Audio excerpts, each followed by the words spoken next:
ঘটনাটা এই জায়গাতে আগুন লাগার পরে তারপর ওইদিকে বাইরে যা আসলো মালটা আসলো সব কিছু এই জায়গায় মোটামুটি যা আসলো সব কিছু শেষ।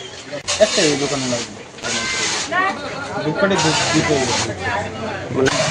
বাজারে সবাই হেল্প করছে, সাহায্য করছে, জল বালে টলে দিছে। ফায়ার সার্ভিস আসার আগে বাজারে সবাই মিলে আসে না, ফায়ার সার্ভিস আসছিল, বাজারের লোকেরাই সবাই সাহায্য করে।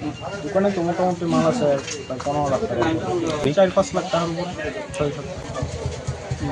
আমার বাবা আসলে দোকানে, বাবার ভাই, তার হাতে মুখে ঢুকে লাগে বাবু চাম্পা মালা দিকে আর কি যে ধূপকাঠি মানে ধূপ দিতে যায় সেটা ঘরে আগুন লাগিয়ে গেছে।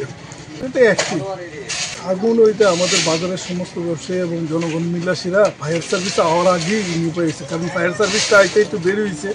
সেন্ট জোসেফ স্কুলের সামনে যে গাড়িগুলো থাকে তার জন্য একটু প্রবলেম হয়েছে, 10-15 মিনিটের লেট হয়ে গেছে। এর আগেই জনগণ এখানে সবাই মিলাসীরা নিবানো হয়েছে।